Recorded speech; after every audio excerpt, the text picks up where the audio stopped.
Bali, a beautiful island known for its stunning beaches and vibrant culture, also holds dark secrets within its dense forests. Hidden deep within the island's heart lies a mysterious village, known only to a few locals who dare speak of it. The village is said to be cursed, haunted by an ancient spirit known as the Sombras, or the Shadowbringer. It is a creature of the night, feeding on the fear and despair of those who wander too far from the safety of the village lights. Legend has it that many years ago, a group of travelers, drawn by the island's allure, decided to venture into the jungle, seeking to uncover the mysteries of Bali's untold stories. They had heard rumors of a cursed temple hidden deep within the forest, a place where no outsider had ever returned. Despite the warnings, their curiosity pushed them onward, far beyond the safety of the known paths. As the sun began to set, the forest grew darker, and the air became thick with an eerie silence. The trees, towering and ancient, seemed to whisper secrets to each other, and a strange chill filled the air. The group of travelers, now disoriented and lost, realized they had strayed far from the marked paths. The dense jungle pressed in on them from all sides, and a sense of dread began to settle over their hearts. One of the travelers, a woman named Maya, suggested they turn back, but it was already too late. The sky had turned a deep crimson, casting an unnatural glow over the land. The jungle had come alive in ways that defied explanation. The air seemed to thicken with every step they took, as if something unseen was watching them, waiting. The deeper they ventured, the stranger the atmosphere became. Strange markings appeared on the trees, symbols that none of them recognized, as if an ancient force had left its mark on the land long before their arrival. The path ahead grew narrower, and they stumbled upon an old stone structure, the cursed temple that had been the subject of many local legends. The stones were weathered, covered in thick vines, and an oppressive energy hung in the air. Despite the ominous signs, the travelers entered the temple, their curiosity outweighing their fear. Inside, the air was cold, and the walls were adorned with carvings of grotesque figures. The deeper they explored, the more they felt an overwhelming sense of being watched. Shadows seemed to move of their own accord, stretching and writhing along the stone walls as if alive. But it wasn't the temple's strange carvings that unsettled them most, it was the feeling that something was waiting, just beyond their vision, something that hungered for their very souls. As they ventured deeper into the cursed temple, a heavy silence settled over the group. Each footstep echoed through the vast, dark hallways, and the air seemed to grow colder with every passing second. Maya, the woman who had initially urged the group to turn back, felt a strange pressure in her chest, as though something invisible was closing in on her. She glanced around nervously, trying to shake off the unsettling sensation. But it was too late, the Shadowbringer had already begun to stir. The shadows in the corners of the room began to grow longer, twisting unnaturally as if they were alive. The travelers tried to ignore the strange phenomenon, but it was impossible to shake the feeling that something was wrong. Suddenly, a low growl echoed from the deepest part of the temple, a sound so guttural and menacing that it sent chills down their spines. Maya turned to the group, her face pale. "Did you hear that?" she whispered, her voice trembling. But the others, though visibly uneasy, brushed it off. They had come this far, after all, and they weren't going to turn back now. But as they continued exploring, the air grew thicker, and the oppressive sense of being watched intensified. It wasn't until they reached the heart of the temple that they encountered something that could not be ignored. The stone floor was slick with moisture, and strange, blood-red symbols covered the walls. In the center of the room stood an altar, surrounded by old offerings, rotting flowers, bones, and odd trinkets. The altar was carved with the same grotesque figures seen earlier, but now they seemed to writhe as if alive. It was here, in the very heart of the temple, that the spirit of the Shadowbringer had been bound long ago. One of the travelers, a man named Arjun, approached the altar, his curiosity getting the better of him. He reached out to touch the stone, and the moment his fingers made contact, the ground trembled. The temperature dropped so suddenly that they could see their breath in the air. Maya, who had been standing back, watched in horror as the shadows in the room began to pulse with a dark energy. It was as though the very temple was alive, reacting to Arjun's touch. The growling sound grew louder, and the travelers realized, with growing terror, that they had awakened something ancient, something evil. A deep, resonant voice filled the temple, speaking in a language none of them could understand. The walls seemed to shake, and the shadows swirled violently, forming into a shape that could not be described. It was as if the darkness itself had taken form, becoming something tangible, a creature, an entity born of shadow and malice. The air was thick with an overwhelming sense of despair, and the travelers felt their energy begin to drain. It was the Shadowbringer, the very spirit that had haunted the village for centuries. And now, it was free. The creature that emerged from the swirling darkness was unlike anything the travelers had ever seen. It was not a tangible form, but more of a formless mass, a living shadow that moved with an unnatural fluidity. Its presence was overwhelming, the air grew heavier, and the room seemed to close in on them. The travelers felt as though they were drowning in darkness, struggling to breathe, their hearts pounding in terror. Maya's eyes widened as the shadow seemed to take shape, gradually forming the silhouette of a tall, gaunt figure with hollow, glowing eyes. It was as if the creature's body was made entirely of shadows, its limbs long and twisted, constantly shifting and flickering in the dim light. The low growl intensified, reverberating through their very bones, as if the Shadowbringer was speaking to them through an ancient, unholy language. The temperature dropped even further, the cold biting into their skin, as the creature extended a long, claw-like hand toward Arjun. He stood frozen in terror, unable to move, as the shadow's fingers brushed against his chest. The moment it touched him, a wave of cold despair washed over him, and he gasped, clutching his chest as if the life was being drained from him. He stumbled backward, his legs weakening, and he fell to the ground with a crash. Maya screamed, rushing to his side, but she could already see the change in his eyes. His pupils had dilated, and his face was pale, his skin taking on a sickly grayish tint. It was clear that the Shadowbringer was feeding on him, draining his very soul, just as the legends had warned. "We need to get out of here," shouted one of the other travelers, his voice trembling with fear. But it was already too late. The creature was no longer content with simply feeding on one victim. The shadows began to grow and spread, reaching out toward the others, as if the spirit of the Shadowbringer sought to claim them all. As the group backed away in terror, they realized that the temple was no longer just a place of darkness. It had become a trap, and the shadows themselves were alive, hunting them. The very walls of the temple seemed to close in on them, and the once quiet corners of the room were now filled with swirling darkness, each shadow a potential threat. Maya's heart raced as she grabbed Arjun's arm, trying to pull him to his feet. But his body was growing colder, and he was becoming more and more lifeless by the second. His mouth opened in a silent scream, but no sound came out. The Shadowbringer was taking everything from him, his life, his soul, his very essence. "We can't save him," Maya whispered, the words escaping her lips with a hollow finality. The realization hit her like a ton of bricks, they were trapped. There was no escape. The Shadowbringer had them now. With panic rising, the remaining travelers began to flee. They ran through the temple's labyrinthine hallways, desperate to find an exit, but the shadows followed them relentlessly. Every turn seemed to lead to more darkness, and every step they took felt like they were sinking deeper into the grip of the spirit. The growling sound grew louder, more intense, as if the creature was laughing at their futile attempts to escape. Maya turned to look behind her, her heart in her throat, only to see Arjun's form now engulfed in the shadow, his body no more than a faint silhouette in the consuming darkness. His face was twisted in agony, his eyes wide with terror, and yet there was nothing they could do. The sound of frantic footsteps echoed through the temple as the group of travelers stumbled through the dark corridors, desperately trying to escape the grasp of the Shadowbringer. The walls, once firm and unyielding, now seemed to pulse with an unnatural life, bending and shifting as though they were part of the creature itself. Every direction they turned led them deeper into the labyrinth of stone and shadow, until they had no sense of where they were anymore. Maya's breath came in shallow gasps, her heart pounding in her chest as she clutched Arjun's limp form to her side. His once vibrant eyes were now dull and empty, his body growing colder with each passing moment. She knew he was beyond saving, consumed by the very darkness that now pursued them.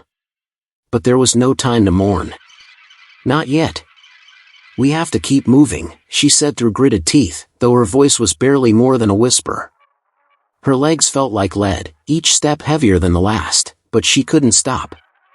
She wouldn't stop. The growl of the Shadowbringer echoed through the temple, reverberating off the stone walls. It was getting closer. Maya could feel it, the oppressive weight of the creature's presence pressing in on her, making it harder to breathe. The shadows seemed to move of their own accord, coiling and twisting around the travelers like serpents, waiting for the perfect moment to strike. "Where's the exit?" one of the other travelers screamed, panic overtaking his voice. "There has to be a way out." But Maya had no answer. She had no idea where they were or how to escape. The temple, once thought to be a place of ancient rituals and forgotten relics, had become a prison. And the Shadowbringer, the very spirit of the darkness, was the warden. As they turned another corner, a faint glimmer of light caught Maya's eye. It was weak, barely perceptible, but it was there. A small crack in the wall, a sliver of daylight that had somehow found its way into the temple. Could this be their way out? Was there still hope? Maya's heart surged with a renewed sense of purpose. "This way," she shouted, her voice a blend of hope and desperation. She tugged at Arjun's limp body, urging him forward, but he was too far gone to respond. The others, too afraid to question her, followed her lead, their eyes wide with terror as they pressed forward into the darkness. But as they neared the light, the shadows grew more aggressive. The temperature dropped even further, and the air felt thick with the weight of the spirit's hunger. The growling sound intensified, and Maya could hear the scrape of claws against stone. The creature was closing in on them, faster than they could run. "We're not going to make it," one of the travelers sobbed, his voice breaking with fear. "It's too late." But Maya refused to believe that. She couldn't. Not yet. There had to be a way out.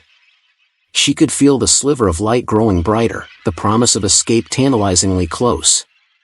And then, as they reached the crack in the wall, a horrible realization struck her. The light wasn't coming from outside. It was coming from within the temple itself. The walls, the stones, even the very air around them, were alive with the energy of the spirit. The Shadowbringer had lured them here, drawing them into its grasp with the illusion of salvation. Before they could react, the shadows surged forward, swallowing them whole. The walls trembled as the creature's form loomed behind them, its presence overwhelming. It was no longer a matter of escape. The Shadowbringer had claimed its prey. Maya turned to face the others, her heart heavy with sorrow. The terror of the moment was replaced by a profound sense of helplessness.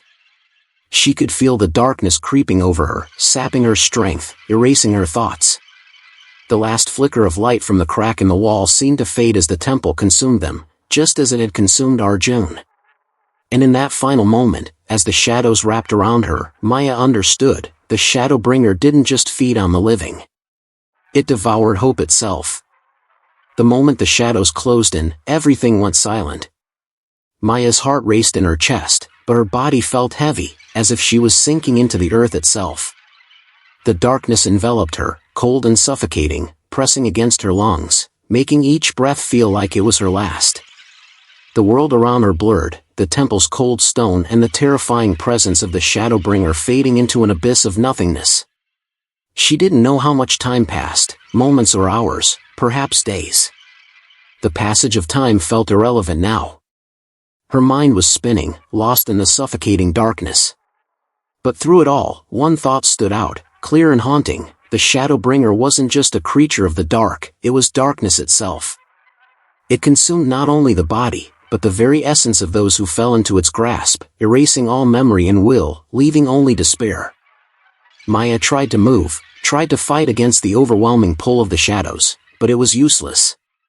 The darkness inside her felt like it was eating away at her very soul, making her feel more distant from herself with every passing second. She wanted to scream, to call out, but her voice was lost in the void.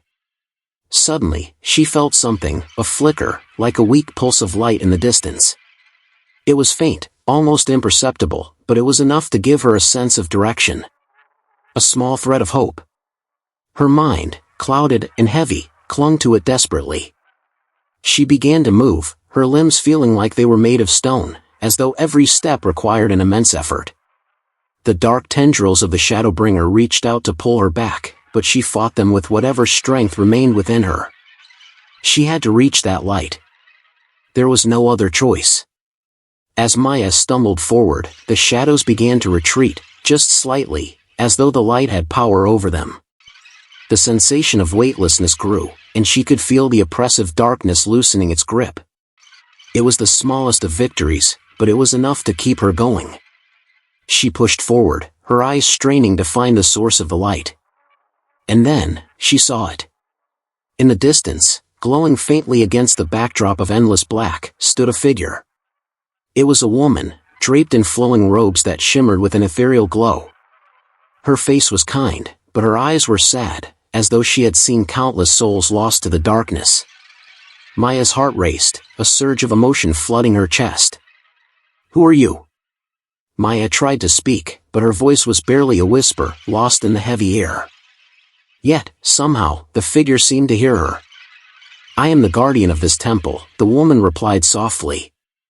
"I was bound here long ago, by those who sought to imprison the Shadowbringer. But even I cannot stop it now. It is too powerful." Maya's eyes widened in disbelief. "Then, how do I escape? How do we stop it?" The woman's gaze shifted to the shadows that lingered at the edges of the temple, like an ever-present fog. The Shadowbringer feeds on fear and despair, and it can never be fully destroyed. It is the embodiment of the darkness that resides in every soul. The only way to escape is to confront it, to face the darkness within yourself. You must let go of your fear. Only then will you be free. Maya's mind raced. Face the darkness within myself? The words seemed impossible. How could she overcome something that had consumed so many lives? How could she defeat a force that had taken away her friends, her hope, her very will to live? But deep inside, a quiet resolve began to form. Maya understood. She had to find a way to fight, even if it meant facing the darkest parts of her own soul. She couldn't give up. Not yet. With trembling hands, she stepped forward, determined to break through the veil of shadows that had held her captive. She focused on the woman's words, the hope she had offered, and the last flicker of light that still burned inside her. The figure smiled, a sad but knowing smile, as the light around her grew brighter. "The path is yours to choose," the woman said, fading into the light. "Go now, before the shadows reclaim you." Maya stood alone in the temple, the light growing stronger around her, the shadows retreating into the corners. She knew what she had to do. It wasn't just about escaping, it was about conquering the darkness, both inside and outside of herself. The Shadowbringer would not win. Not if she could help it. The temple was silent, save for the echo of Maya's breathing as she stood in the center of the now dimly lit room. The shadows that had once clung to the walls began to retreat, fading into the corners as if afraid of the light that now surrounded her. The presence of the Shadowbringer was still there, lingering, but weaker. It could feel the change, the shift in Maya's resolve. It sensed that she was no longer the terrified soul it could easily consume. Maya took a deep breath, feeling the cool air fill her lungs, the first breath she had taken without the crushing weight of fear. She had faced the darkness inside herself and emerged stronger. But this was not over. The Shadowbringer was not a foe that would give up easily. It had fed on countless souls, and it would fight to keep its hold on her. As she stood in the center of the temple, she closed her eyes and reached deep within, feeling for that spark of light the Guardian had told her about. She focused on it, letting it grow, fueling it with every ounce of willpower she had left. In the darkness, she had realized something important: the Shadowbringer only thrived in fear. It was sustained by despair. And as long as she feared it, it would have power over her. Opening her eyes, Maya whispered, "I am not afraid." The shadows recoiled, swirling violently around her, but she stood firm. With each passing moment, the light around her grew brighter, more intense, until it began to radiate outward in waves. The temple, once suffocating and alive with the spirit's hunger, seemed to pulse with her newfound energy. Maya could feel the darkness trying to resist, but it was no match for her inner strength now. The growling, once so powerful, turned into a low hiss, a sign of the Shadowbringer's weakening power. It screeched, furious and desperate, as if it realized that it was losing its grip. The shadows began to peel away from the walls, crumbling into nothingness, as the light Maya radiated pushed them back. Then, the air grew still. For a moment, Maya thought the battle was over, that the Shadowbringer had retreated, but a chilling whisper reached her ears. It was the creature's voice, ragged and full of malice. "You cannot escape me, mortal. I am part of you. I will always return." Maya's heart pounded, but she knew now that the key wasn't to escape the creature, it was to stop letting it define her. It fed on despair, but she had learned how to face her fears head-on. She took another step forward, feeling the light around her grow even more intense. "You are not part of me," she said, her voice steady. "You are just a shadow. And shadows can't hurt me anymore." With those words, the last of the Shadowbringer's presence vanished. The temple grew quiet. Maya stood alone, but no longer overwhelmed by darkness. The air felt lighter, the oppressive weight that had once threatened to crush her gone. She had won, not by destroying the Shadowbringer, but by taking away its power, by facing her deepest fears and choosing to rise above them. As the sunlight began to filter through the cracks in the stone, Maya realized she was no longer trapped. The exit was now clear, a pathway leading out of the temple and back into the world beyond. The danger was gone, but the experience had changed her forever. She turned one last time, glancing at the temple, knowing that its dark history would live on in the stories of those who survived. The Shadowbringer may never truly be gone, it would always haunt the hearts of those who feared the darkness. But Maya had learned that she could choose not to let it consume her. With a deep breath, she stepped toward the light, her heart filled with peace. She had overcome the darkness, and now, she was free.